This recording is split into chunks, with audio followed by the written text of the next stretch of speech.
Seated, please.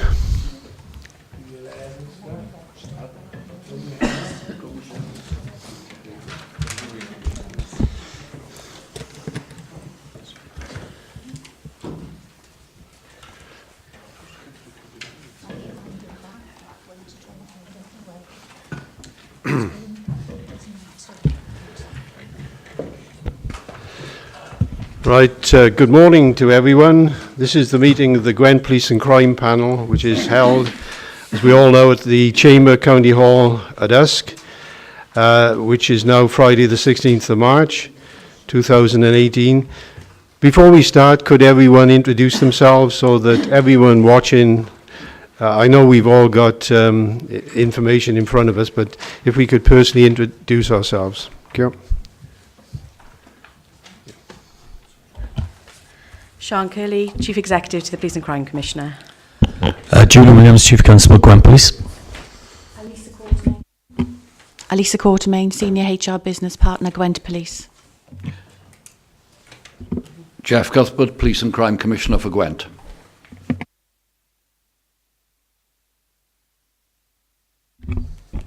Darren Goward-Pask, Commissioner's Chief Finance Officer.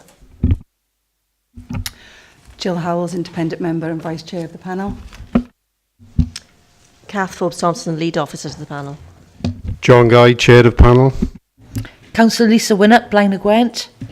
Councillor William Rowley, Newport. Councillor Jason Jordan, Dubot City Council. Councillor Mike Jeremiah, Torvine.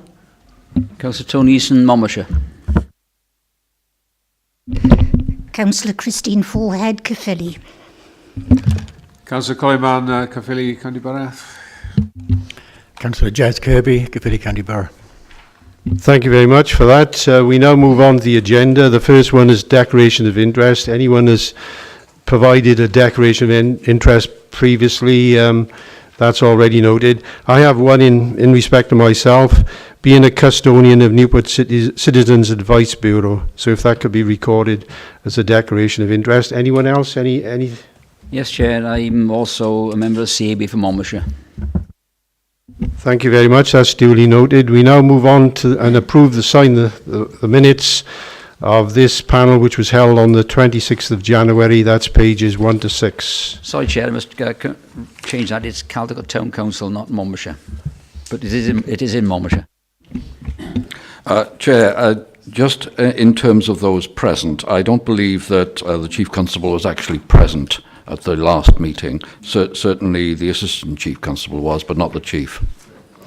And just one other point on page 3, the third paragraph, I'm sensitive about this. I was the Welsh Government Minister that introduced the Wellbeing of Future Generations Wales bill at the time. So it's not and, it should be of. That's on page 3. Yeah. The third paragraph down. Yeah, we just coming on to the minutes as to accuracy, but all right. Yeah, pardon. As to accuracy, page 1, and we've noted your comments there. Page 2, and everyone has read these minutes thoroughly. Page 3. Well, I refer you to my comments of a few seconds ago. Right. Page 4. Page 5 and page 6. Everyone, can we have a pose of the true record? Seconded. Yeah. Everyone agreed. Okay. Yeah. And any possible matters arising. Just quickly going through the minutes. Matters arising. Page 1. Page 2, and the Police Commission has already brought us to attention certain matters. Page 3, page 4, and page 5. Okay. And page 6. Just one question, Chair. We debated the precept last time, but there's no reference to the changes in the meetings had after that. That's the subsequent minutes, so they'll be at the next. That's the next one. Okay. Thank you. Okay, that point duly noted and explained. We now move on to item 4, which is the verbal update by the Police Commissioner. Please. Thank you very much, Chair. First of all, an item that isn't referred to there explicitly because it was only raised last week when we had a meeting of the Joint Audit Committee. And there was a suggestion, an offer from the Joint Audit Committee to perhaps meet with yourselves or a delegation of yourselves so there could be a mutual understanding of the different roles played by the Police and Crime Panel and the Joint Audit Committee. And that's an offer that's been made, and Darren can pursue it if it's something you think that you might like to take up. Okay, thank you. Right, turning then to the report, I just want to highlight a few issues, and I'll be calling upon Sean and O'Leary to speak on a few. Obviously, at the end, we'll take questions on any of the items within the written report, but I want to draw a few to your attention specifically. First of all, 1.1, the work on ACEs, the adverse childhood experiences. The 4 Welsh police forces have been successful in getting roughly £6.8 million from the Police Innovation Fund to carry out work to research into the impact and effects of adverse childhood experiences, or ACEs. These are the issues that impact, as his title suggests, very negatively on young children and will lead to further issues as they move into adult life. And indeed, it's part, if you like, of the early analysis and diagnosis of problems so that we can, that is, the whole of public service can better address them. We're doing this in partnership with Public Health Wales, so it's a very good example of a combination of effort between devolved and non-devolved services for the benefit of people and indeed future generations. In 2.1, the modern slavery and human trafficking work, you may have be aware that I actually lead for the 4 PCCs in Wales on this subject matter, and indeed, as it happens, the Chief Constable leads for the 4 Chief Constables on this matter also. So we both sit on the Welsh Government's modern slavery and human trafficking leadership group. It's unfortunately a growing issue in Wales, but it's becoming more and more. Oh, sorry. Right, okay. And there's more work going to be done. We had a very successful launch at the National Assembly on the 31st of January, jointly with Joyce Watson AM, who chairs the all-party group on human trafficking and modern slavery. And it was a very successful, very well-attended event, helping to raise the profile of the misery caused by human trafficking and modern slavery. And indeed, I think it's fair to say that the Chief Constable may wish to add that he's now set up a dedicated team on this matter, which he can perhaps allude to later. 2.3, the Wellbeing and Vulnerability Strategy. Now, at item 5 on our agenda, we will be having a report, a presentation on, if you like, the internal aspects as to how this is going to work within Gwent police officers and staff. The general item that's been referred to here is both, if you like, and certainly the external aspect, although it said in there that it was going to be presented to the Strategy and Performance Board on the 22nd. That's not going to be the case. It's not quite ready yet, and we're determined to get it right before we present it further, so you can correct that, but it's well on the path, and you may want to ask questions later, or indeed under item 5. The 2.4, the Keep Safe Scheme, Mate Crime Project. We're doing that with Newport People First. I took part in a video for them that's going to come out within a month or so. For those of you who are not aware, mate crime is the type of crime where vulnerable people are befriended, in inverted commas, by villains who then seek to exploit them, either in terms of stealing their property or abusing them in some other way. And it is a really the lowest of the low types of crime. And I'm very pleased to be working with groups who in turn work very closely and genuinely with vulnerable people. 3.4, the Community Fund. We're about to go live now from the beginning of April with a revised version of what you'll know as the Partnership Fund, the new Police Community Fund. Technically, its full name is the Police and Crime Commissioners Police Community Fund, but I think that's a bit too long, so to make it catchy, it's just the Police Community Fund, where the money, roughly £300,000 per annum from the proceeds of crime, will be targeted at those groups in communities that are working in some of our most disadvantaged areas, particularly with young people who could be in danger of entering the criminal justice system if diversionary activities are not offered. The neighbourhood policing teams will be really, really instrumental in this, working closely with organisations and individuals, and they will know their own areas best and will make recommendations as to how that money should be allocated. I envisage that there will be fewer but bigger projects and sums of money, which could be over a 3-year period rather than just a 1-year period, than the former Partnership Fund, which, gosh, was hopelessly oversubscribed, with organisations on the whole getting relatively small sums of money.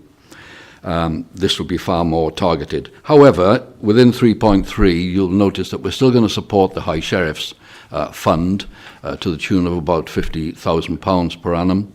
That's quite a separate fund. The characteristics of the fund are very similar to our priorities in terms of crime prevention, working with diverse communities, particularly looking at some of our most disadvantaged young people. That fund will carry on quite separately, and indeed the outgoing High Sheriff will be having his awards presentations at Tiepenachter in Oostermunich next Saturday, and I'll be attending that. The mini police scheme 3.5, that is proceeding well. We're looking now to expand it to a further 20 schools in Gwent, as it says there, with the view to rolling it out in due course across all primary schools in Gwent. 4.1, I'm going to ask, with your permission, Chair, the Deputy Police and Crime Commissioner to give you a little bit more detail on ASB, the deliberate fire reductions, and indeed the work of Safer Gwent. Certainly, Chair. The work of Safer Gwent, which is a partnership of all organisations working across the Gwent area, the 5 local authorities, our health colleagues, South Wales Fire and the third sector, particularly focusing on the discharging of our responsibilities, both as the Police and Crime Commissioner, but also as local authorities on community safety. It's a fantastic partnership initiative that is chaired by both Mark Budden and Kate from Caerphilly County Borough Council, so it's a true partnership arrangement. Mark Budden is a Chief Superintendent with Gwent Police, really looking to bring together all the partners focusing on community safety. We have just reviewed the grant awards for next financial year, and we'll be making allocations of funding of around £600,000 later this month for work on community safety across Gwent, and the work of South Wales Fire that's outlined in 4.1 is just one illustration of the outcomes that are achieved through the work of Safer Gwent, particularly focusing on reduction of antisocial behaviour and fires. Thank you very much. I'm going to return, with your permission, to the Deputy Police and Crime Commissioner, just to give you an update on the review 5.1 of the Gwent Criminal Justice Strategy Board. The Gwent Criminal Justice Board has continued to meet and is fulfilling its function in relation to both coordinating activity of all our criminal justice partners, but also monitoring performance of criminal justice partners across the Gwent area. But in particular, and I was very pleased that you were able to join us, Chair, on the event that we held recently looking at the development of our diversion schemes here in Gwent. It was a true multi-agency partnership event, bringing all organisations working in relation to trying to divert people from the criminal justice system and providing positive outcomes in relation to our work. Thanks very much. And Chair, again, I'm going to ask my Chief Executive, Sian, to comment on the next 2 items. That is the 5.2, the GDPR. She will explain what that is. And then following that, the Transparency Quality Mark Award that the office has achieved. Okay. In order to provide reassurance in relation to our office's compliance with the General Data Protection Regulation, we've had, yesterday we attended training with the other 3 officers of Police and Crime Commissioner across Wales. The General Data Protection Regulation will take over from the Data Protection Act, the 1998 Act, on the 25th of May. There's also a Data Protection Bill going through Parliament at the moment that will give extra responsibilities to bodies in Great Britain. And this was about our preparation, partly in relation to our own office's compliance with data protection, but also our monitoring responsibility in relation to the police force as well. So it was an incredibly useful event. And one of the things we really concentrated on was being able to balance the protection of people's personal information with the importance of sharing information when necessary, which is obviously something that, particularly with emergency services and looking after vulnerable people, is something we want to make sure that we can do.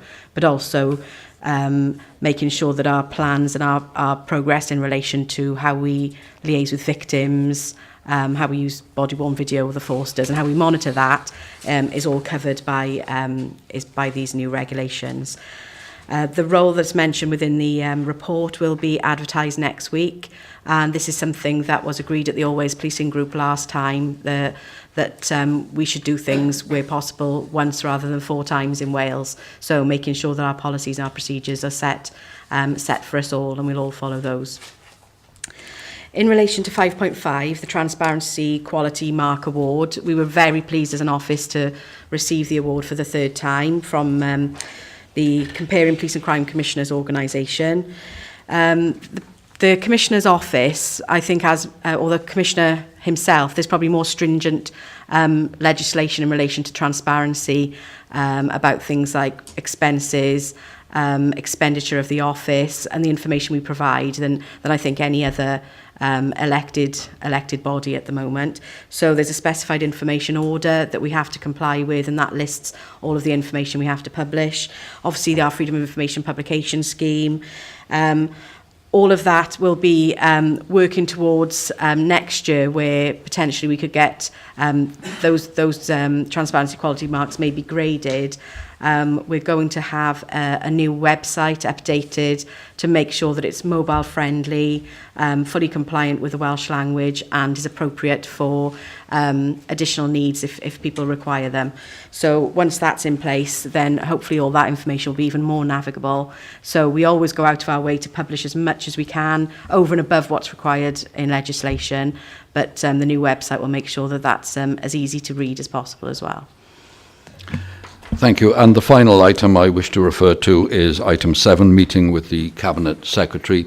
It's just to report that we have now, in my view, a very good and open relationship with Welsh Government Cabinet Secretaries and Ministers. The specific meeting that we're referring to here took place with Ken Skates, the Cabinet Secretary for Economy and Infrastructure, and we discussed a number of issues. This was all 4 chiefs and all 4 PCCs. In particular interest to us in Gwent was the new conference centre at the Celtic Manor and the implications that there could be for policing, and indeed the implications that could well arise once a decision is taken on the M4 Relief Road, and we know what route it is, in anticipation of any public order issues. And they'll be working closely with us on those matters. We've also met with the new Cabinet Secretary for Local Government and Communities, that is Alan Davis, and he's taken over the duties that were held by the late Carl Sargent, and again a very productive meeting and a sharing of ideas, and we're looking forward now to a positive relationship Of course, members will be aware that policing is not devolved. Nevertheless, we try to work as if we were devolved, and we need to have a very close relationship with the Welsh Government because, of course, our key partners, health, local government, etc., fire and rescue, are devolved, and it's a no-brainer as far as we're concerned that we need those excellent relationships. I'll leave it there, Chair, and happily take any questions. Thank you. I'll start off concerning page 7, and it's already been mentioned about the provision of diversion schemes. Can I say that the biggest concern I have is that there's so many organisations that they're all beavering away to deal with this, and the fact that it's very difficult, and you're doing everything you can to sort of liaison between them. And the question is that, there's something that's got to continue to try and draw all these organisations together for a common purpose. It's a very difficult thing to do, and there seems to be more and more organisations popping up all the time doing the same thing. So, I commend you on what you're doing, but what I'm saying is really that it's a task to take on for the future, isn't it, really?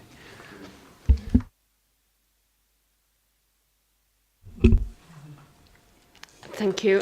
No, absolutely, and I really welcome your comments and reflections, and that I think is very much the purpose of both the Gwent Criminal Justice Board, but also the programme of work that we're developing on diversion is very much about bringing everybody together, making sure that we have a coordinated way of working and that we maximise the contribution that each organisation makes. One of the things that we're just in the process of developing is a new space in Newport Central in and around the custody suite where organisations will all be working in one room in order to maximise the ability to work collectively, share information and provide that coordinated way. But I absolutely endorse your comments and will absolutely provide assurance that the commitment to work collectively is a fundamental one. Yes, thank you for that. Next question, Liza. Thank you. It's more of an observation. Firstly, I'd like to say the mini police, that was fantastic. I watched that on the news, and it was lovely seeing the children engaging, and it helps them to take ownership of their environment as well, which hopefully then will reduce crime. Going back then to page 11 of our agenda regarding the Facebook growth is slower. I found this quite surprising. As you know, I'm on the crime prevention panel for our area, and I run one of our Facebook pages that we've got for the Ebervac Valley. Now, on some posts that we put up, we're getting 22,000 hits on it, and our page hasn't been running that long, or approximately about a year, and we're only covering the valley. And you were covering Gwent and your hits are so low, and I thought perhaps you may need to look at how you were engaging with the general public, because we do fantastic. I mean, even if we put up the Heads of the Valley Road is closed, and what dates is closed, we're getting sometimes 10,000 hits on that. And I just was really, really shocked how low the engagement is on the page. Yeah, that's something we're looking into, because I know that that Facebook itself, sometimes things aren't always shown in people's news feed. So that's why, for example, when we did the survey the last consultation we've done with surveys, we've actually paid small amounts to boost it within Gwent.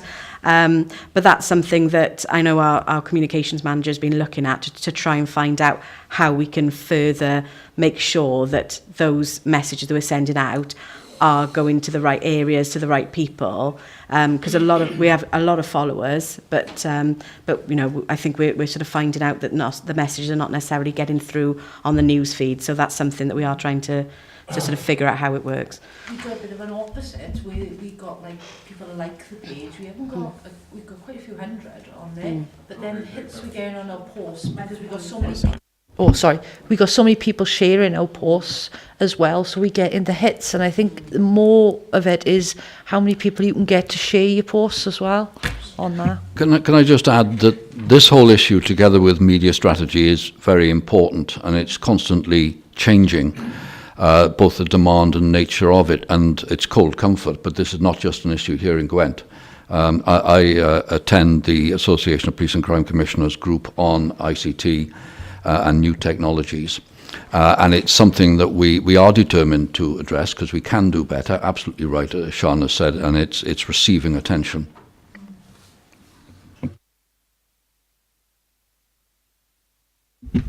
Right, Tony, is it relevant to what's just been said? Not this one. No.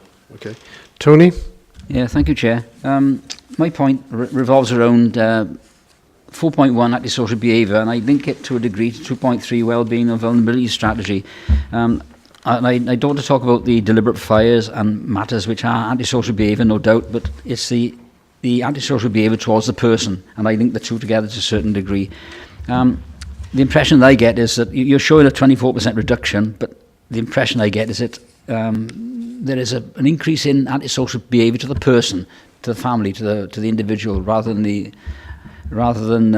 talking about the fires. Is this trend on an increase, or am I reading the runes wrong?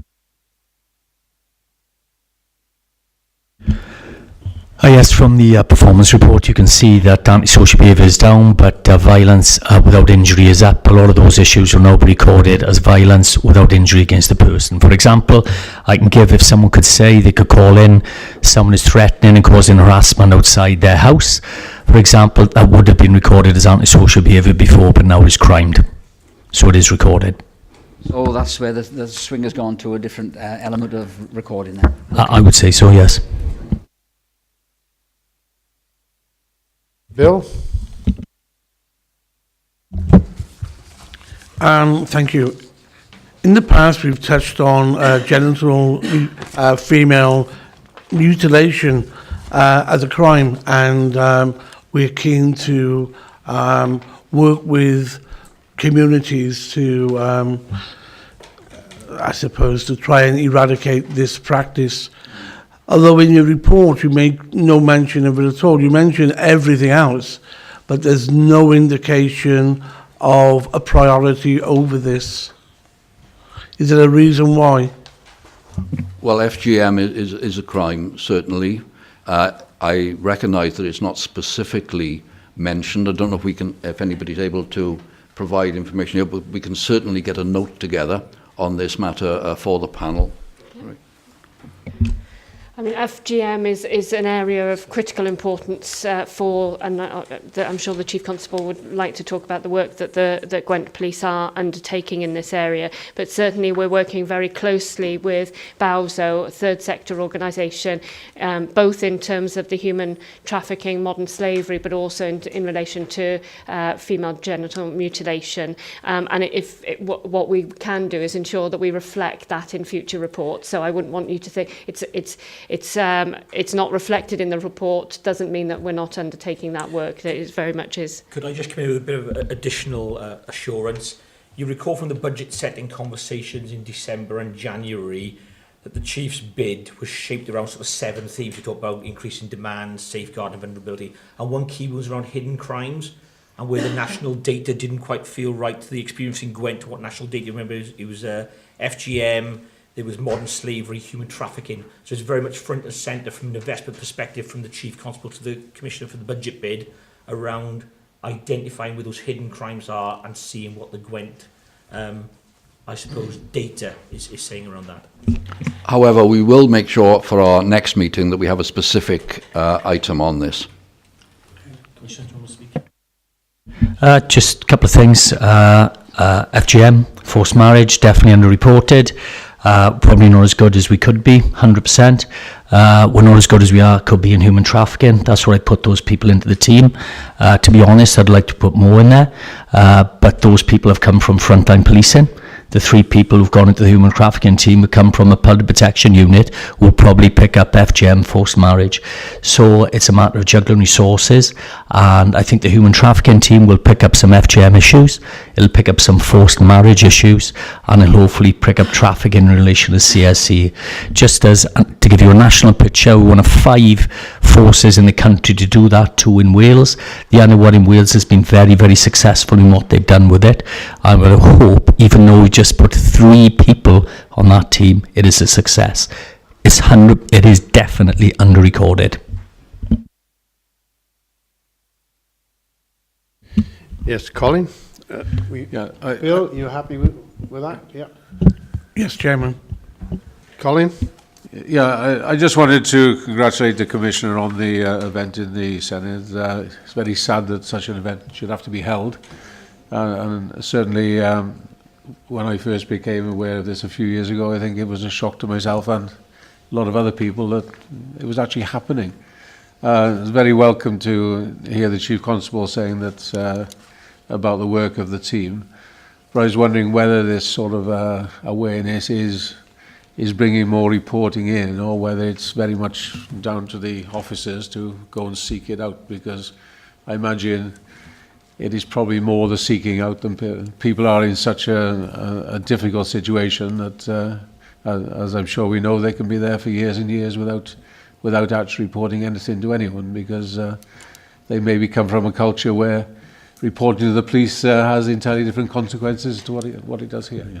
I will ask the Chief to comment on the particular issue of reporting, but thank you very much for those comments. I think it's worth making the point which we tried to make, and by the way, it was a bit of an issue, but I won't delve into this and where it came from. But as far as we're concerned, the police make no distinction between the nationality of either the perpetrators or the victims. They'll be treated equally. And it's very important that the Welsh Government and the National Assembly are involved, because the services that those people will need are, of course, devolved services. And we have to have that level of partnership. But it is important to point out that whilst, understandably, many people can assume that when we're talking about people trafficking and modern slavery, we're talking about vulnerable people trafficked from overseas. Now, that is true in part, of course, but there's an awful lot, unfortunately, of vulnerable British people who are trafficked by Britons, and that needs to be borne in mind. Thanks, Commissioner. Yes, the team was set up for three main reasons. Firstly, to train all frontline officers. We've got a very experienced detective sergeant doing that. We're working through that. It'll take some time. Secondly, it was there to provide appropriate advice to other detective resources who pick up incidents of human trafficking, some we've had recently. And thirdly, it was to get involved in specific cases which are the more serious end. The only difficulty with that, if we put this small resource into investigation, it won't be able to build up the intelligence picture, and we won't get the best outcomes for the investment we've put in. I would hope with the work that they're going to do that it does raise awareness in the community. My first challenge is to raise the awareness in the police force, to be honest with you first, and as a national lead with the Commissioner, to raise the awareness across Wales. I would expect that a police officer, a police staff member, a local authority officer, someone who's working for probation up in Rhyl, Caerphilly, Swansea, is able to identify incidents of human trafficking. I think hopefully we're getting there with domestic abuse. We're not 100% there. We're getting there with CSE. We're definitely not there with terrorism and prevent, because people will not ring the anti-terror hotline because they're too scared to expose those issues that they're doing. And we're probably the same with human trafficking, because you all see the amount of people visiting car washes, and you all see what possibly the intelligence is. We have very few calls in relation to that because people are reluctant to do that. So that's challenging, getting people the courage internally as well to do that. We could offer, if the panel wishes, to have a presentation from the human trafficking team at a future meeting, if that is your wish. Just an observation for me, in that awareness is obviously increasing, and proving and getting evidence is another thing. And it's just that, as I understand it, one individual in the West Wales, that he was done on tax evasion, wasn't he, rather than they couldn't actually... So, you know, it's a problem, and obviously various agencies are dealing with it where there's a problem about getting the evidence, isn't there, really? That's right, it's called the Al Capone solution. That's right. I don't think there's any more questions. No? Okay, we now move on to the presentation, the wellbeing strategy presentation. Thank you.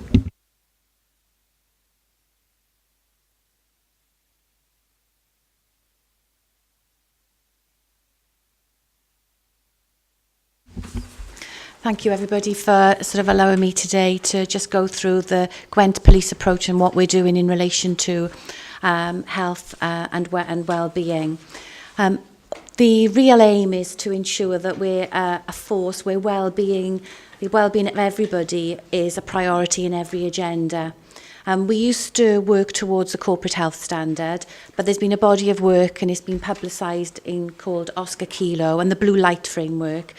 Huge amount of grounded research has been done which highlights the issues facing and the unique issues facing the emergency services and the new risks that have been identified, such as the exposure to indecent images. So what, as a force, we've looked to do is to link the well-being to both the physical and the mental health, because how we perform in work and how we feel good is really at the heart of getting the well-being right. I think the commitment and the enthusiasm from the Chief Constable right down, and I'll talk about some of the wellbeing ambassadors later, is really pivotal in order to address the issues affecting people and really focus on all the investment that we've got on prevention. The Blue Light Framework covers 6 areas. I won't go into the detail. I'm happy to sort of send a copy of the full document to you. It talks about personal resilience, mental health, absence management, protecting the workforce, leadership, and creating that environment. So it's looking at very much a holistic approach as opposed to looking at one particular area. So, for example, personal resilience, and this is our approach, fed by the Blue Light Framework, is about sort of helping people identify their issues, giving them tactics to be able to deal with that, looking at their healthy eating, their diet, the sleep, how that impacts on it. In relation to mental health, it's about trying to reduce the stigma of mental health, give people information, support. It's about mental health checks, particularly for those high-risk groups, and providing information. Attendance management, it's more about having those policies and procedures in place. It's about that return to work support, the restricted duties, those adjustments that we can put in place for them as well. Protecting the workforce. Again, it's about the healthy eating, the diet, how we can protect individuals through the policies and procedures to prevent bullying and harassment and give people opportunities to be able to come forward if there are any issues that affect them. I'll talk about leadership again a little bit more in detail, about ensuring that all of our line managers sort of understand about embedding that well-being approach in everything that they do, and give that consideration, awareness, training of our staff, making sure that they've got that opportunity and they're confident in having some difficult conversations with individuals, resolving disputes. And in an organisation where change is constant, it's about making sure that they deal with those changes and how it affects their teams in a really sort of positive way.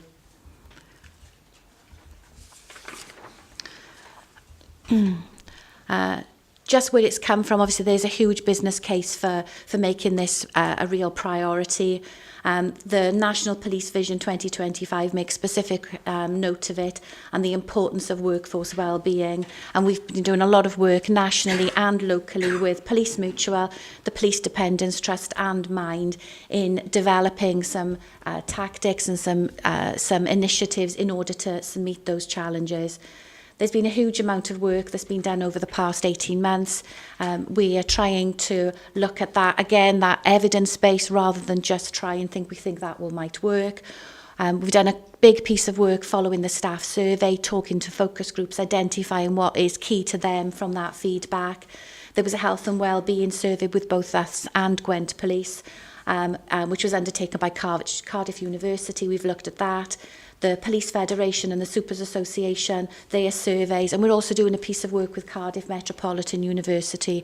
Again, this isn't a fix that we can do in the next couple of months. It's really looking ahead over the next couple of years as to what we can do. We're developing a wellbeing strategy, and I think you've had a copy of our sort of draft action plan over the next 3 years. So we've looked at the blue light framework, looked at what we've got, and tried to identify where our key gaps are, and look at what actions and activities we need to be able to address them. We're obviously going to review them. We have got a wellbeing meeting that will take place every month, where the action plan will be reviewed, and then we can report that then to the Wellbeing and Equality Board by exception as to where we're meeting and where we've made some good achievements. We're very keen to ensure that wellbeing is not that flavour of the month. And as part of the Wellbeing Board and the attendance group that we've got senior leads involved in that to make sure that it isn't just a HR pushing this forward, it's all elements of the organisation. And we had an attendance meeting last week, and it was packed. We had to bring more chairs in. People are really, really interested in it. In relation to attendance, and I know you've had some details in your pack already. As you can see, over the last 3 years, there continues to be a downward trend. A number of initiatives, and I'll talk a little bit more about those. There's a taste of some of those in the presentation about trauma resilience, the employee assistance programme. But we've gone from 6.58 in 15-16 down to anticipated at the end of this financial year to 5.02% at the end of March. I've mentioned about the attendance group. It's held on a monthly basis. It has had a really positive impact on particularly long-term sickness and identifying trends. It is about obviously getting people back to work, and that is part of the meeting, but it is really about making sure that they've got the right support available as quickly as possible in order to get them back to good health as quickly as possible. We're at the lowest rate for dealing with long-term sickness cases, and long-term sickness at this point in time is anybody over 6 weeks. Complex cases can take a while, but we're really managing those well. We were hoping for the figure to be a little bit below the 5% mark, but we've had, as everybody probably has, significant issues over January with the flu, and we're seeing so there was a big spike in January/February with the flu, people just not recovering from it, and now we're seeing some viruses coming through, which wasn't the same this time last year when you do a comparison. The next meeting, I said we had an attendance meeting earlier in the week. We're picking up on some trends next time. So we're looking at short-term absence. As you can see from the figures, police staff short absence is slightly higher than the police officer absence. So we're looking at more of those in detail, sharing some good practice. In the next attendance meeting as well. I can just maybe give you a bit of an example. We've got our force control room. There's quite a high turnover of staff there. Particularly as we've got a lot of police recruitment, people are joining the control room and then moving into full-time regular police officers. So there's a lot of turnover in that department, and we're noticing higher sickness levels. We're noticing some people maybe not understanding that full picture of what their role is. So they're being dealt with robustly, which is the right thing to do, but it does then potentially create additional places. So we're really concentrating on what else we can do from a recruitment point of view, making sure people are aware of exactly what that role consists of. From a general picture, from a force, a whole policing picture, we are in our group of forces. We are in the lower quartile. We are we are just above South Wales. We've gone to a number of forces, looked at what they're actually doing, and our approach is no different to other forces. So we're really struggling to get up the quartile list. We've got a senior HR business partner joined us from Caerphilly County Borough Council. He's given his view as well. So we're really trying to do different things, and I'm sure you'll see as I go through now all the different things that we're doing in relation to well-being as a whole. So these are some of the things that we've done. I mentioned flu vaccinations and the issues that we've had, the spike in that. We've tried a number of different approaches over the years. We've delivered it through occupational health, we've delivered it through vouchers, and we delivered it through sort of a Nair and Bevan. Really trying to push next year to get that, to maximise on the take-up of the flu jabs. From a healthy lifestyle point of view, there's been a large number of activities. We've had a pilot of a Fruity Friday in Newport, whereby, you know, every Friday there's fruit, and people tell me every time they go there it's gone. It's just encouraging people to think about the way in which they eat and their diet. On the forced training days, there's fruit available for officers, and again, when I go in there, there's never anything left. We've got the employee assistance programme that's run by Care First. It's been in place about 18 months, but we're really pushing, and we'll continue to push to publicise that. It's an excellent service. It's a 24/7-hour telephone service where you can ring up. They also offer counselling support, but they also offer lots of advice, and a lot of the individuals who answer the calls work within the Citizens Advice Bureau as well. So they offer lots of support in a range of issues, you know, from debt management to how you access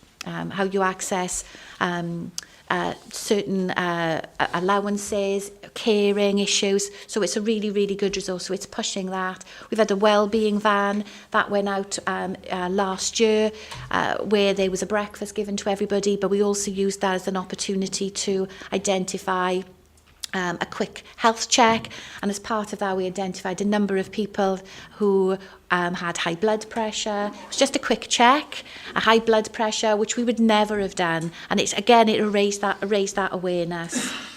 We had some finance road shows. We've raised the awareness of some of the sports and social clubs that we've got in there, because they're there but people don't really know about them. Loads more to do on that as well. There's been a bit of work with some of the forced gyms that we've had. So that's just a little picture of some of the things that have been going on. In relation to mental health, we continue to sign up to the Time to Change programme. We've got mental health Time to Change champions. We've got a mental health support group which meet regularly. They've got a WhatsApp, and there's constant contact and support there as well. And in addition to the wellbeing van and the little sort of mini health checks, with Police Mutual and the Federation, there's been over 300 health screenings last year, which for officers and staff. And again, we plan to do more of those next year. We've got a Team Gwent event in April, and wellbeing is one of the focus discussion topics at that meeting as well.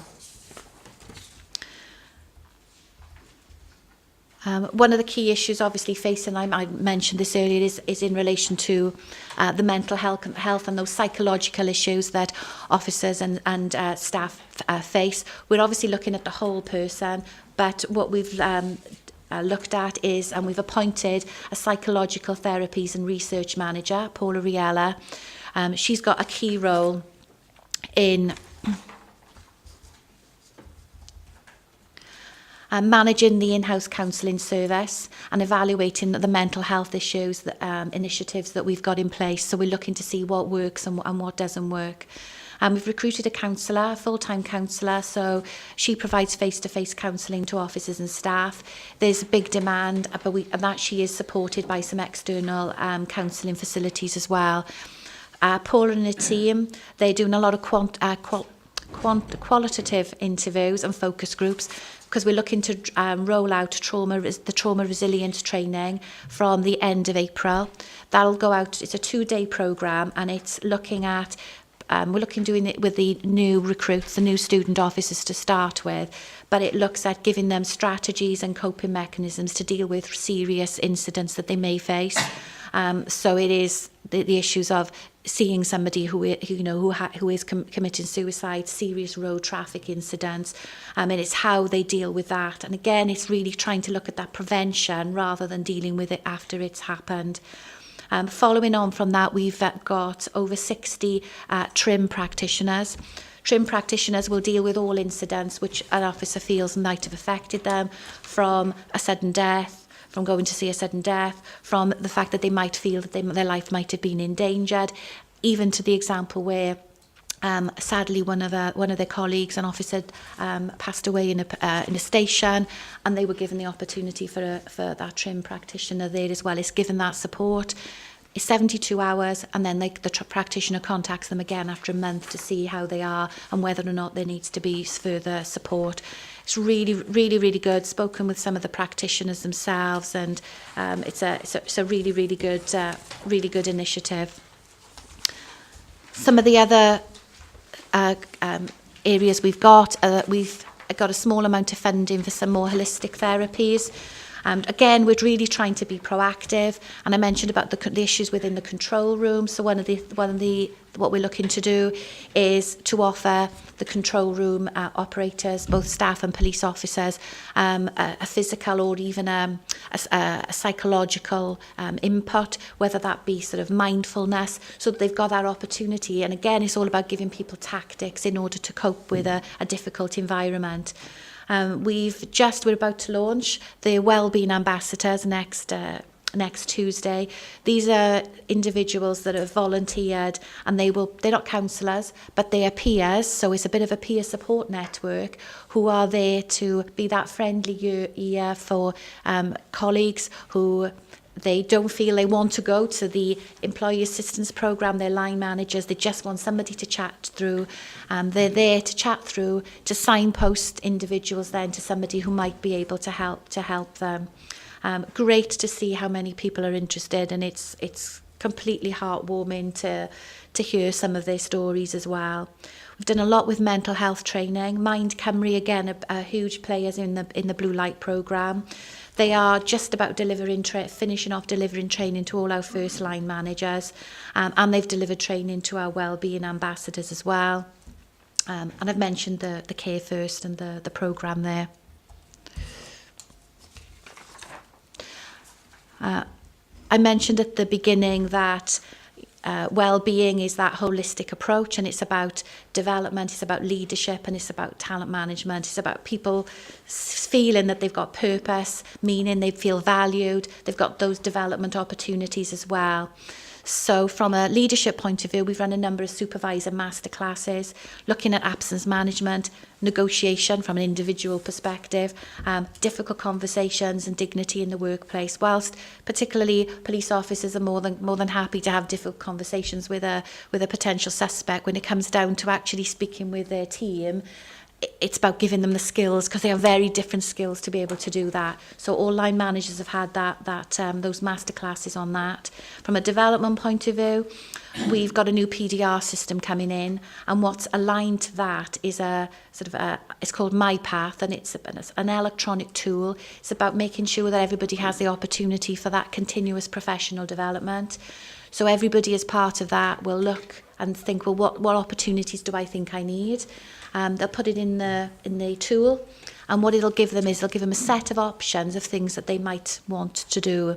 It's not all about training courses. It could be coaching, it could be mentoring, it could be going away and reading a document, it could be spending time in another department, it could be a bit of e-learning, it could be a range of things. And then they sit down with their line manager and talk about what then they're actually going to do for the coming year. So I think that, again, that's all part of that, feeling valued as well. We've also got the talent management programme. We had the first launch last year.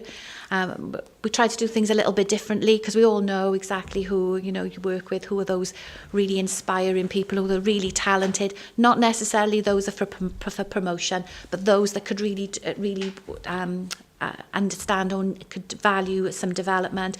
So we asked for peer nominations to do that. So it's not supervisors nominating them, it's their colleagues actually nominating them. That went down really well.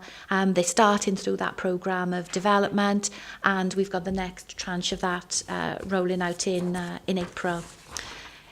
If I can just leave you sort of with one quote, the Wellbeing Ambassadors were when I attended some of the training, it was wonderful to hear the commitment and the enthusiasm from the top with the Chief Constable down to our wellbeing ambassadors, who are going to be key in getting these messages out. So if I can just read one of the quotes, I asked them to say, well, why did you want, in your own words, why did you want to be a wellbeing ambassador? And this is the quote: I think the best thing about it really is to highlight that speaking to people and talking about what is troubling us doesn't always mean that we have or will be diagnosed with a mental health condition. We all have our ups and downs in our lives and have different ways of coping. Peer supporting is just about showing showing some human kindness, looking out for each other and doing what we can to signpost to the best help and support our colleagues through a rough time. Thank you. Can I say thank you for a very professional and in-depth presentation there. You've covered a lot of things. Can we now move on to the first questioner, which will be Lisa.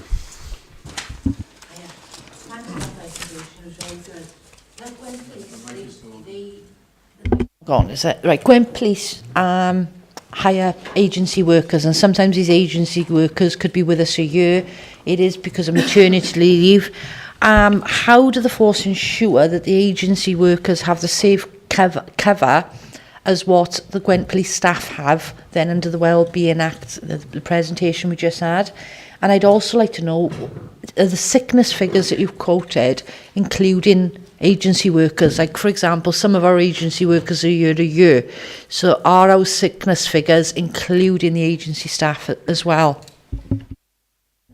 No, the sickness figures will only include our members of staff, our police officers and our employed members of staff. If they're temporary, they will be included, but if they're agency staff, they won't. As agency staff, they're not employed by Gwent Police. The employee will be the agency themselves, but they are treated and they'll go to the same briefings as everybody else. They'll still have the same inputs as everybody else. From a recording point of view, they will then, if they are sick, they will then be managed and that will be reported to the agency themselves. We do have cases, and we have had cases, and it was discussed at the meeting earlier in the week, where there are some agency staff where they don't attend work regularly. And that's not something that we can maintain. We're there to provide a service, and it's not right on it's a detriment to the service, and it impacts on the colleagues that they're working with as well. So we do manage those robustly, and if they don't attend, then we will replace them with somebody who can perform that role. But how are they covered under the Wellbeing Act? Do they have the same cover? Yes, they will be. They're member of staff, 100%. That they're totally engaged with everything. They'll come to all the briefings. And again, there is the option if people aren't performing the service because they're buying them, they've got an opportunity to replace those people, unfortunately. That's the way it is, because what happens is when you have to cover people who come into an organisation and they're not able to provide that service, that detrimentally impacts on their colleagues who could be full-time colleagues.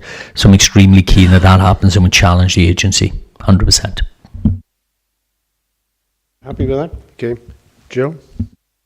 Thank you, Chair. Commissioner, can I ask, when you look at the information provided in this report, this actually shows that your sickness absence is decreasing. However, everything is in statistics now. You present something because in the next report we're coming to talk about, the average days lost is actually increasing and increasing significantly. So from the report, it shows that 15-16 total days lost was 13,542. 16-17 was 16,398. So depending on how you look at it, actually your sickness absence could be deemed to be increasing. Can you explain how you've challenged the Chief Constable and how those figures are put together and how you actually deal with those issues?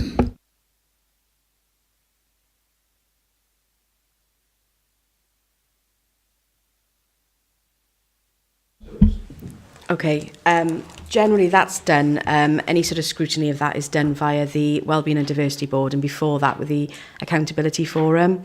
So they're quite detailed meetings that go into sort of depth in relation to what supervisors are doing and so on, at a sort of lower level. The higher level issues around attendance management would be dealt with at the Strategy and Performance Board. But I think the fact that the wellbeing strategy is being created now and the work that's being done is as a result of the challenge that has been put to the increase in sickness levels. So a lot of the presentation today has been in answer to that scrutiny. Okay, thank you. But it still brings back the question that depending on how you show the information, that your sickness absence could be deemed as increasing and not actually decreasing as displayed in a percentage. In terms of the report also, one of the things that we picked up in the September 2017 meeting was the report that showed that stress in officers was increasing, and that was increasing by over 13%, I think it was suggesting, in the area. Now, at that meeting, we asked to bring a report to this group about how you were dealing with sickness absence, and looking at short and long-term absence, and by the categories of absence, because work-related stress is obviously different to personal stress. So while stress can be increasing, that doesn't mean it's all work-related stress, and it doesn't mean it covers all absences. You give us our assurances that you were going to bring some information on that. We picked up at the last meeting that that would be covered in the report, and that doesn't appear to be covered in the report. Well, we'll certainly look into that. But again, you're quite right in terms of statistics. It does depend on how you read them, because in terms of page 12 of the performance report, indeed, you will notice that total periods absent, for example, has dropped. However, when you look at it then on a per-person basis, it would appear to go up, and I would argue part of that is indeed as a result of loss of officers and staff and the extra stress. But you'll also see in there, under the PCC monitoring and assessment, that we have requested an in-depth report. This is part of it, so that we can understand more clearly how the sickness is impacting upon the work of Gwent Police and what can be done about it. And what you've heard today is the start of that process. But certainly, if there's any more you want to add to that. I agree, so we present the figures, and you can see that from what Elisa has said, long-term sickness has gone down, short-term sickness has gone up. Unfortunately, that has increased the amount of levels. If I can be honest, what's more concerning for me is, if you can see again from the presentation, the sickness of police officers has gone down, which is hugely positive because they're answering the calls. But police staff has gone up, and that is because I believe that police staff see themselves as more vulnerable in a change process financially.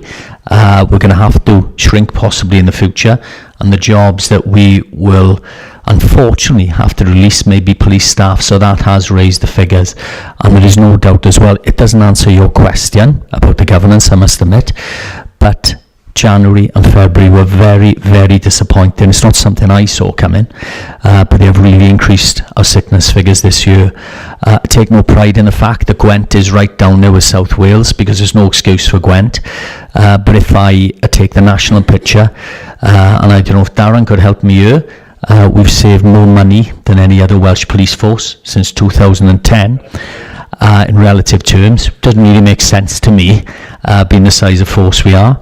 We've gone down from 1,450 to at one point 1,179, and you can see from the first page of the report we're dealing with 8,000 more crimes this year, and since I came to the force in 2014, there is 12 more thousand crimes. So we're dealing with 12 more thousand crimes with a reduction in officers. That is going to have an impact on people. They're busier, they're dealing with more demand. Some of the, and Elisa, I won't ask her to speak, but some of the officers struggling with stress and anxiety are people who just join because they don't know what they're coming into, and they leave the organisation straight away. That's really disappointing for a young person, I think, to come into something, be so disappointed because they don't expect to deal with that demand that they leave. And some of the anxiety is mid-service people, because they join a job, they don't deal with cybercrime, and we became so good at reducing robberies, burglary dwellings, car crime, that these people are struggling to deal with the cultural changes of computer-related crime, and that presents them with massive anxiety. I can assure you, and I don't know if I obviously stand to be challenged to this by the Commissioner, my key priority is staff internally, because if we get that right, they will provide a good service, because we've got a tremendous group of people, and if we can look after them properly, which you probably haven't always done in the police service, if we look after them properly, and again, we can't deal with all the personal stresses and anxieties, everyone brings that into every form of work, I think we'll get it partly right. But back to the original point, and sorry for going on a bit, the figures do look a bit bizarre in the way they're presented. We're telling you sickness has gone down, but the figures seem to go up. But I am assured in every meeting, long-term sickness, which is a huge issue for me, has gone down. your short-term absence, 1, 2, 3, 4 days, has gone up, which disproportionately upsets the figures. Can I just clarify on in relation to the stress? That's one of the questions that we've asked, and unfortunately, the answer is that almost never is it one thing or another, either work or home life. So, and also because stress is not a medical condition, it's also not something, so it's very much sort of a qualitative answer that we get when we ask that question, rather than, I think, anything that we could put a number on. But it is a question that we ask. And I know that the force is doing a lot of work to try and understand the reasons for people being off of those, also the reasons behind people being off on what is referred to as stress. But it's something that's quite difficult, I think, to put a figure on. But it obviously something that is considered regularly at those wellbeing meetings. Thank you. I know certainly local authorities break it down over sort of 13, 14 categories, one of which is stress. So have you got figures to hand that because you've both referred to in your responses about the breakdown of figures over police officers? I feel like we're sort of missing a piece of information that maybe should have been in the presentation, because when you were in your presentation, you said, oh, you can see about the split of police officers. And I'm thinking that's not in our pack. Should there be any information? No, I was just going to say, I mean, as we put in the performance report, that we are awaiting an in-depth report on the whole matter, which will bring this together, which we can then either share with you in an appropriate format, or unless you have information on that now. I can give you a sort of a general picture. So if we're looking at, you've got the figures for as a force-wide, going from 6.58 in 15-16 to projected 5.02 in 17-18. Split, so if you look at police officers and police staff, again, looking at percentages. Right, I think if you're...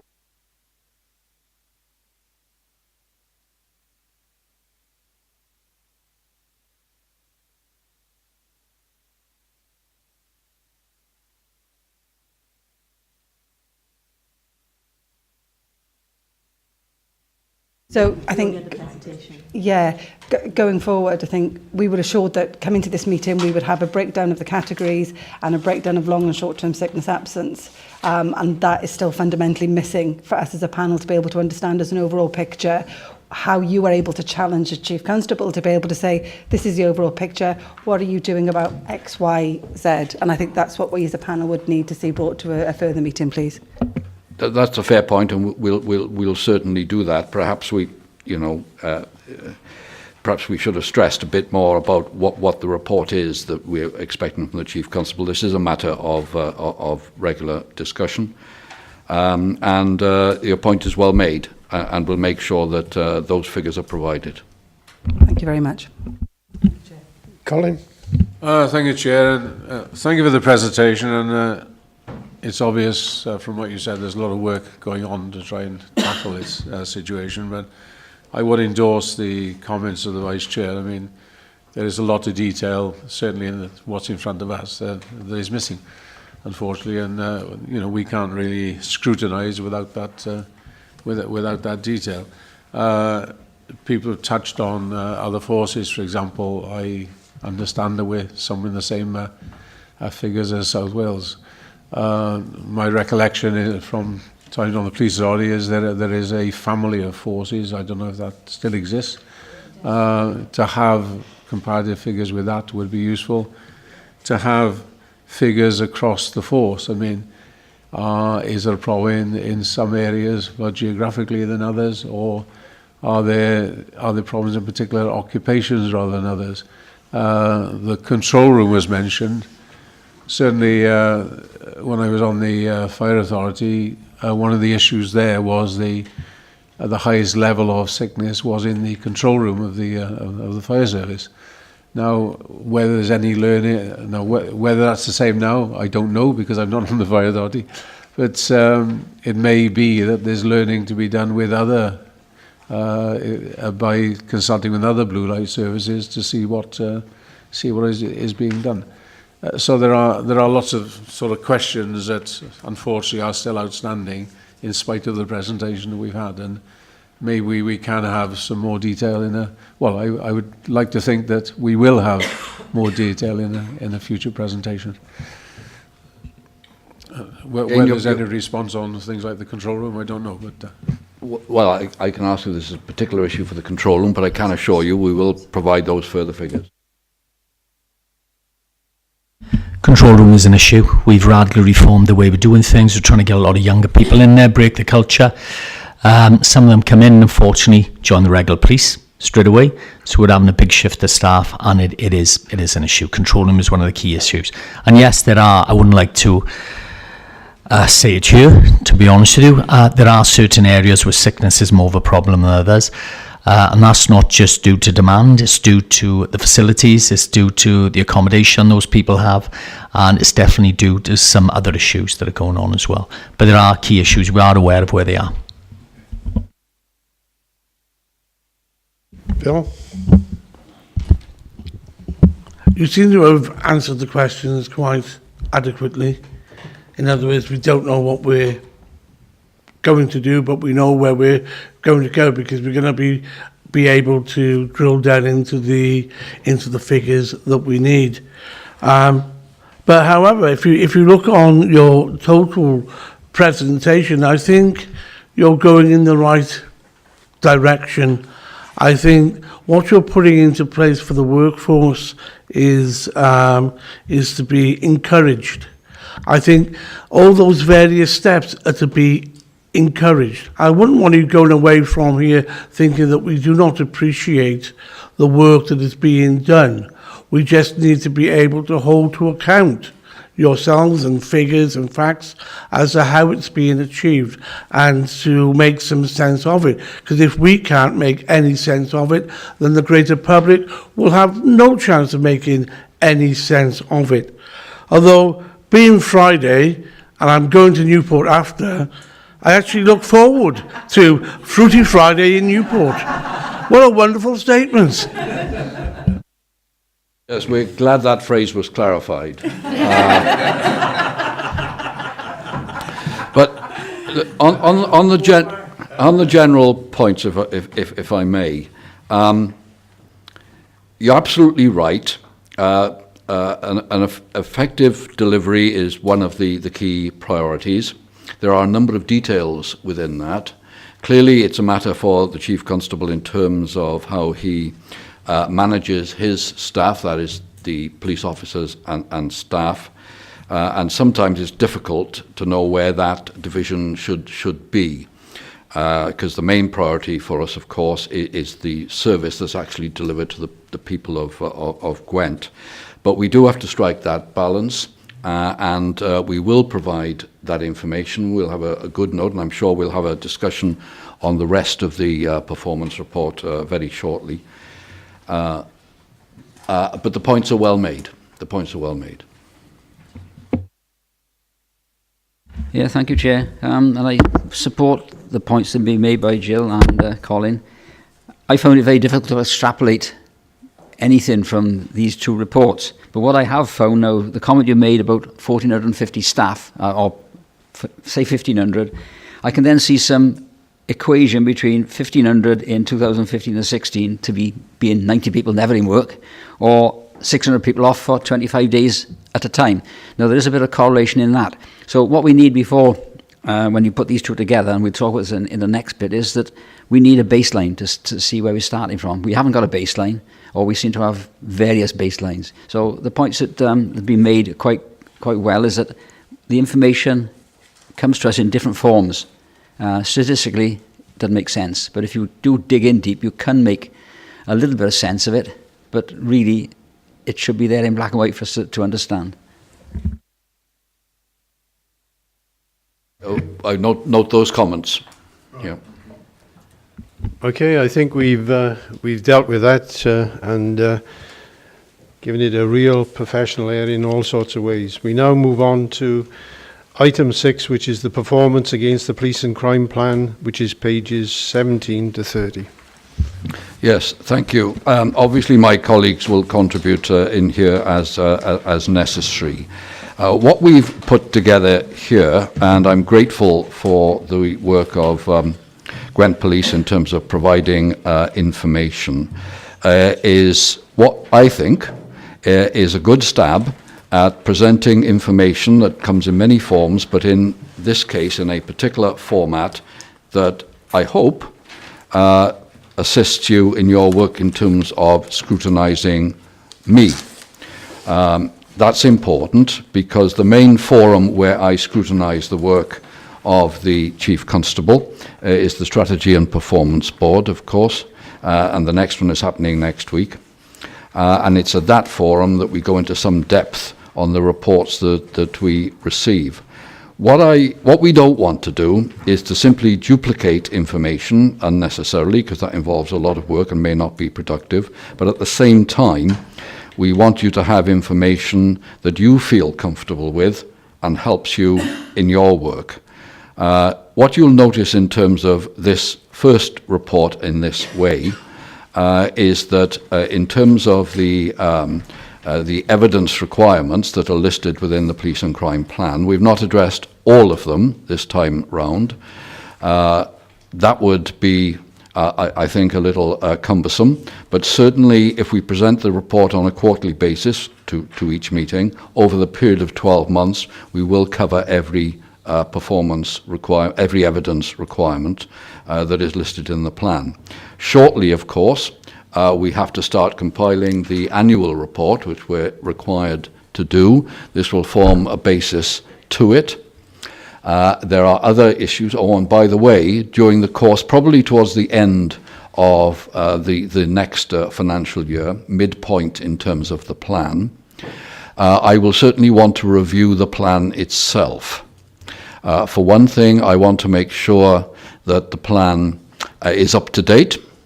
And as you know, issues affecting crime and policing are changing very quickly. And I want to make sure that the priorities we've established and the evidence requirements that will help us to measure them are relevant and they are accessible. Because one thing that this exercise is helping me with is to say just how accessible are our written evidence requirements. Can they actually be assessed in a meaningful and tangible way? So all that work will be done. I think it's worth pointing out as well that there are other developments going on at the same time. One is the creation of the force management statements, which is required by the Inspectorate. Clearly, we want to try to align these different strands as closely as we can so that we're not duplicating work and effort.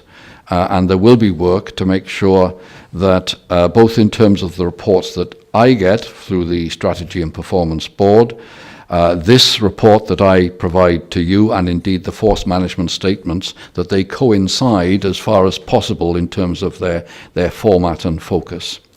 However, you've seen what we've provided on this occasion. I'd welcome your comments on it. And if there is, if the comments are that there's still more that you require, then certainly I think we need to identify a way of making sure that I've got something that satisfies you. I'll leave it there, Chair. Thank you, Chair. I've got a few short questions, if you don't mind, if I can run through just to clarify what some of the information provided relates to. So on page 2, we've got the table there about detections and outcomes for all crimes in Gwent. What actual period is this being reported for? Take those, Sean. It's for this financial year. I think it said that part of it was a projected increase in relation to this financial year, so 17-18. So the crime, 21,000 in East and the 26,000 in West, they're not actual crimes committed, they are predicted? No, sorry, those are actual. The increase was to the 48,000 in the first line. Okay, so it was going to go from 41,000 to 48,000. But the column there is 47,000 crimes. Yeah, I can answer that. So obviously they're taken as a particular snapshot, so that's done as sometime in March. the beginning of March. That will end up at the end of the month as 48,589. That's our best estimate. So if you can see, at present is 47,688. Obviously, we haven't been able to do that today, and we're not able to give you a factual amount for the 31st of March. 48,589 is an estimate of where we are on current ratings. So that'll go up, we'll go up about another 900 crimes. So I would think that's been done fairly recently, because we get crimes-wise about 100 a day. That's our estimate. And you will see it'll probably go up from 48,000 as well. That's the 1617 figure, is that you've actually given us a piece of information which we're unsure of what period it covers. To look at that as a basis, I can't relate it to the figures.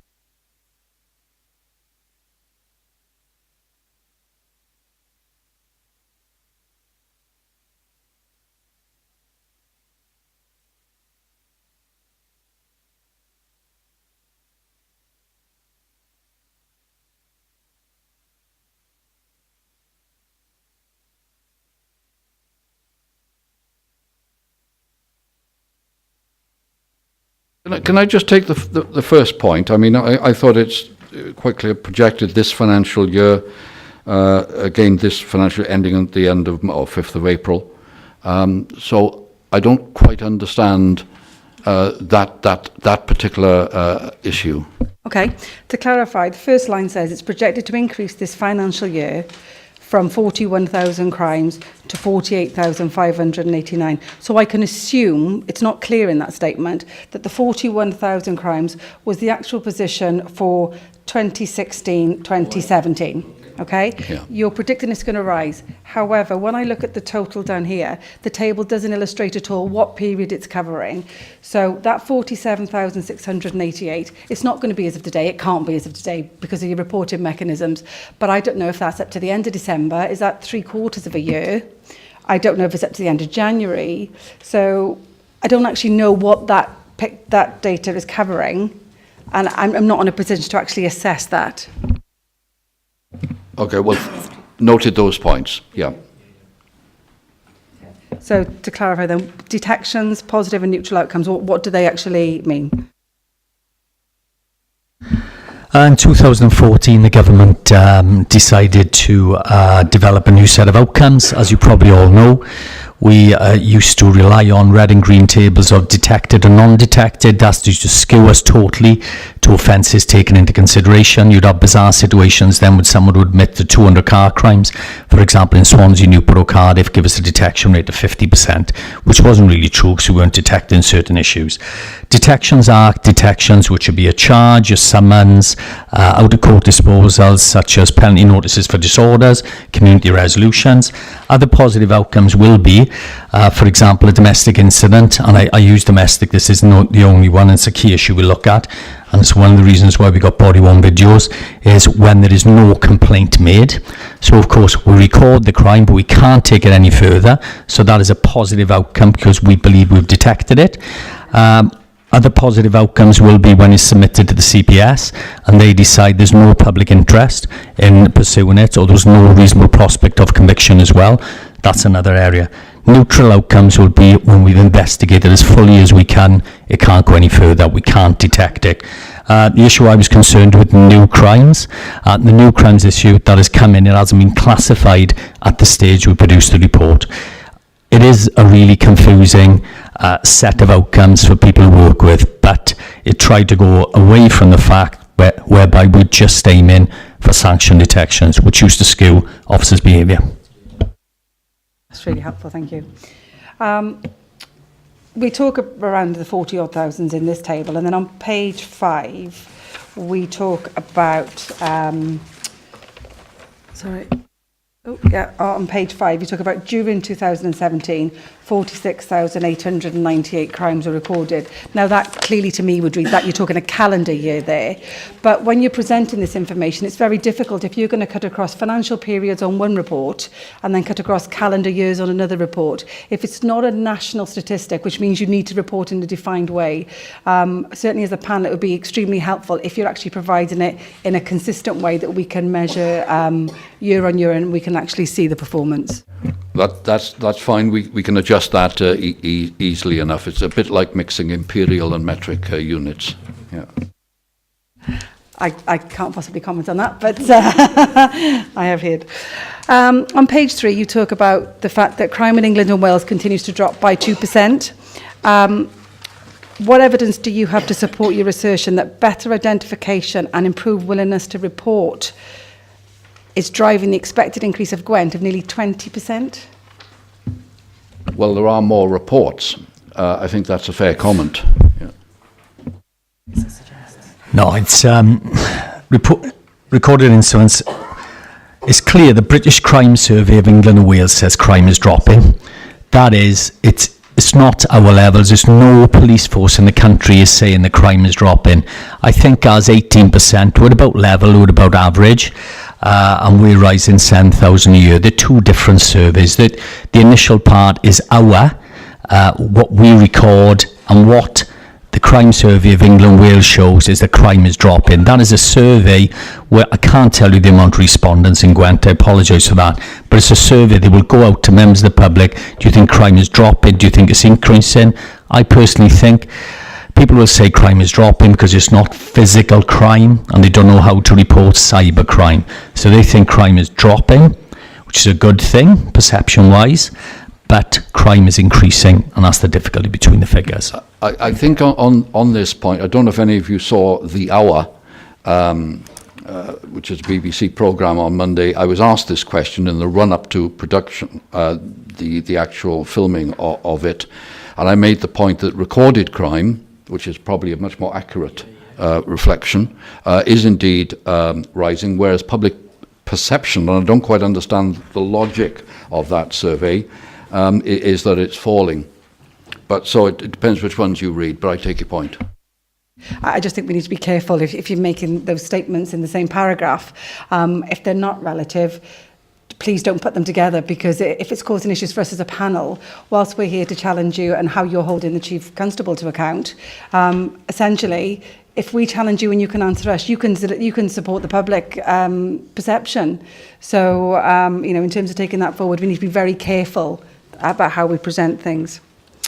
On page 4, you actually refer to the performance levels of public confidence satisfaction, and you're talking that you're going to engage a survey. When can we expect the first results from that survey to be available? And is it also likely to pick up whether they are and feel less affected by crime, as there's actually no reference to that performance measure at all throughout your report? Yeah, that's something that we've asked to be included. So there's not actually been a procurement exercise yet to get the survey underway, but the funding has been provided to the police force for that to be taken forward. Okay, so that would be any. Well, we go will back and ask Gwent, please. We'll get that information to you about when we can expect to present it. Thank you. I think it's extremely important, because you're talking about reviewing your plan, particularly, you're halfway through your tenure. We have some issues with this information appearing not to be available. If we're going to be able to take this forward and review the plan, having that baseline information is key to be able to plan for the next couple of years. I take that point absolutely. I think we need to make clear the information is available. What we need to do is to gather it in a format that certainly meets the requirements and the comments and ideas that have been put forward so far. But it's not that the information isn't there, it's how we collate it and present it to you. Okay. Page 5 then, I have a few questions just to clarify. The first paragraph provides an awful lot of information, and I think something that maybe would better be provided in a table form, just for ease of clarity of reading it for us. So we've confirmed that it's relating to the calendar year 2017. 46,898 crimes recorded, 28,000 plus victims. 1,588 victims were repeat victims on 3 or more occasions. 6,400 crimes, 747 in the east, 864 in the west.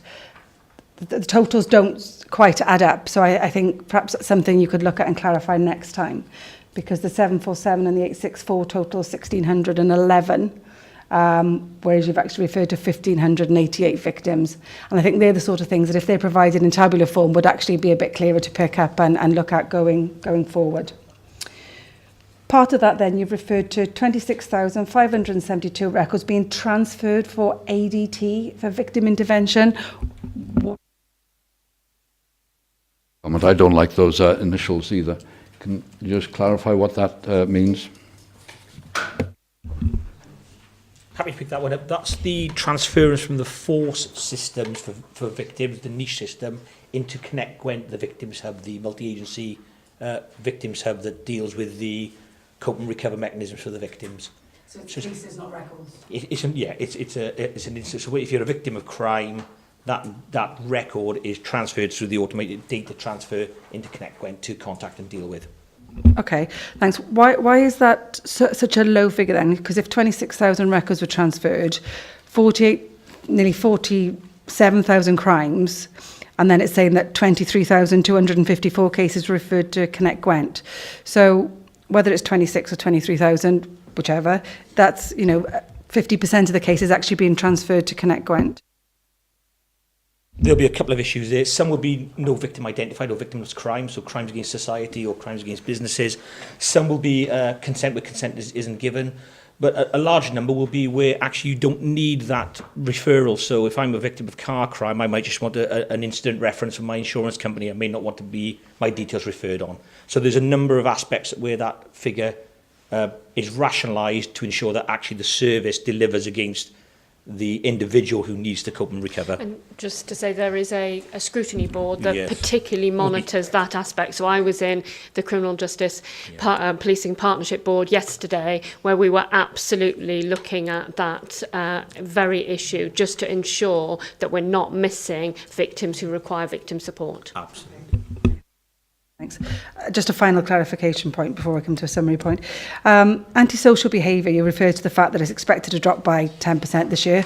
Part of that appears to be because of the transference of the cases to violence without injury. So we need to be very careful how that's perceived, because I am aware that ASB has been a particular focus for yourself, Commissioner. What's the biggest area in Gwent with an issue with ASB? It's fair to say that ASB affects all of Gwent. The example in here is that of Cwmbran, and what we intend to do, which you'll see it noted in the PCC monitoring and assessment, is that we will cover other areas of Gwent. But what we're showing here is an example of how the issue was tackled in Cwmbran.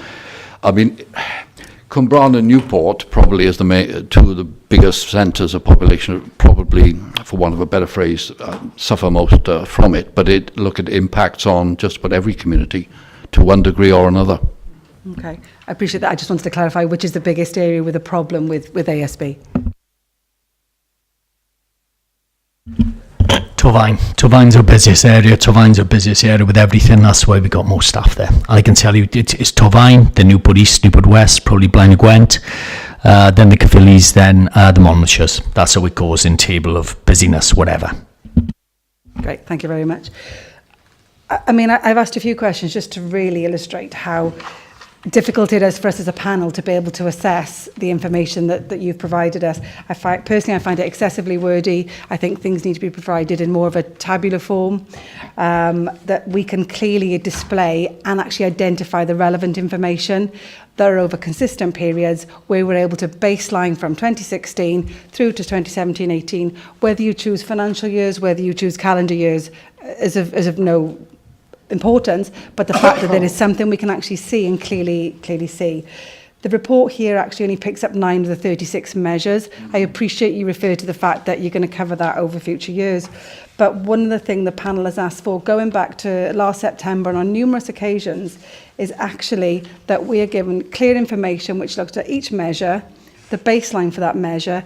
Does it exist? If it doesn't exist, how are you going to collect that, and what is the baseline?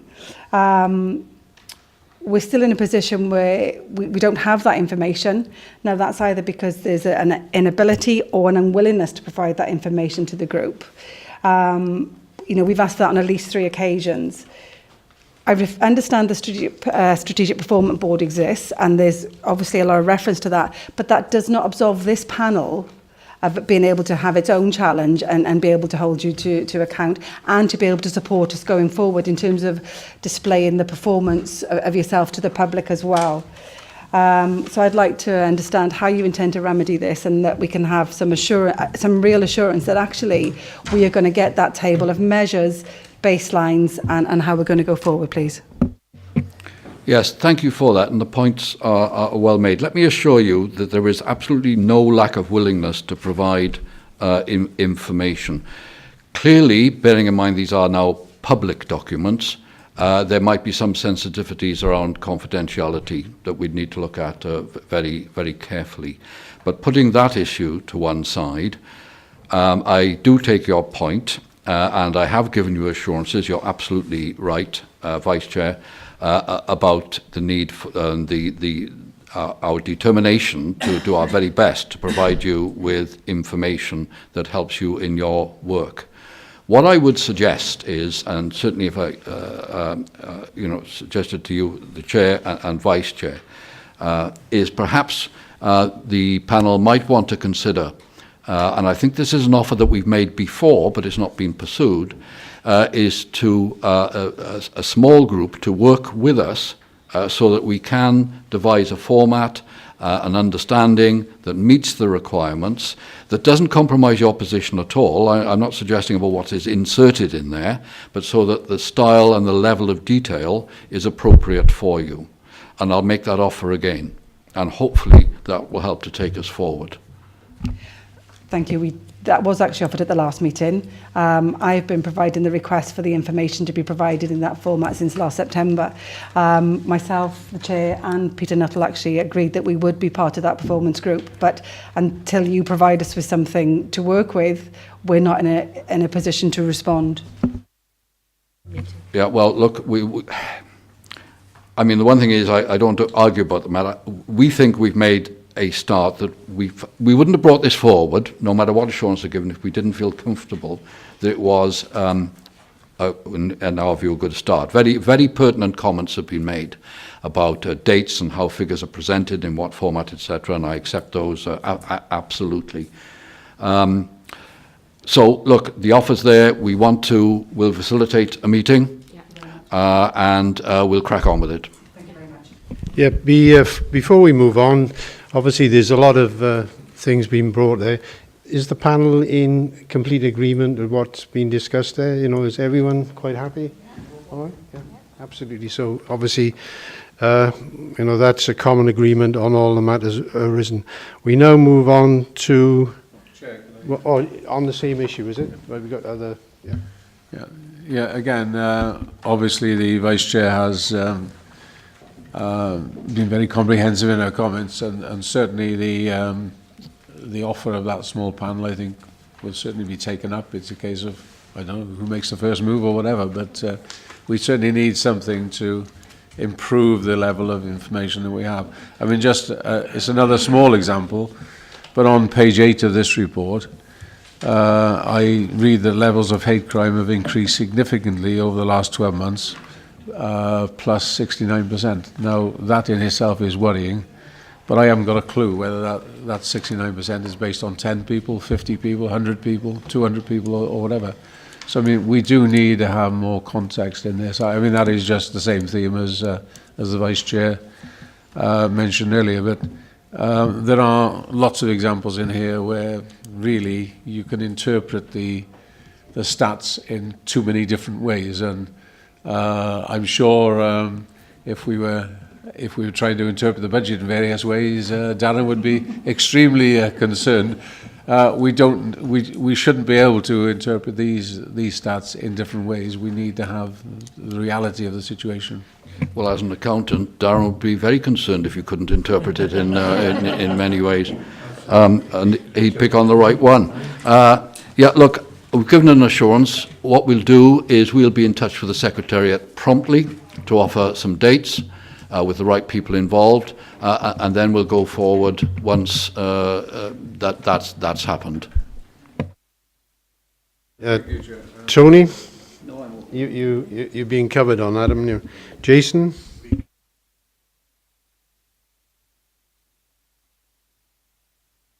we've covered that in actual dynamic form, really. Any other questions? No?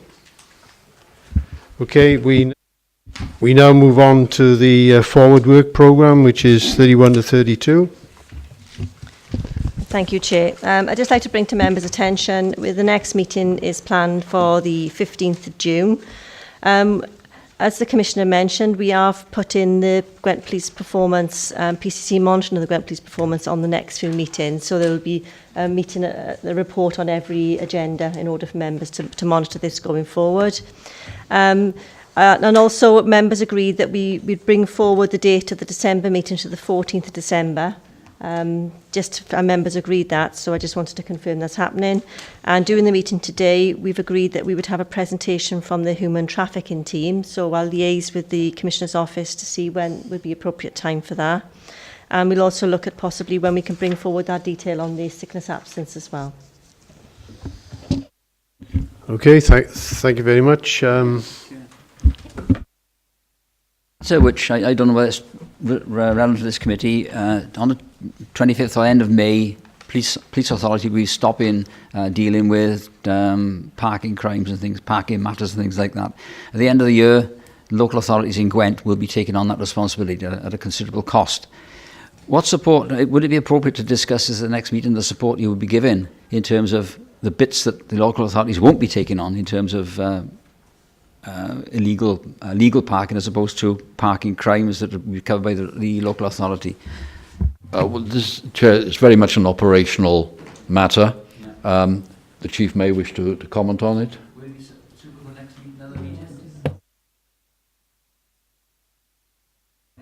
Yeah, I think it's... You can comment on it. Yeah, you can comment on it, yeah, if you want, but it's an operational situation and it's outside our remit, really. We're the only force in Wales that hasn't deregulated parking. We're one of 3 forces in the country that hasn't deregulated parking. When I came into the role, local authorities had been given, I think, 18 months to make the change. Clearly wasn't going to happen by the 1st of April, so extended that for another 9 months.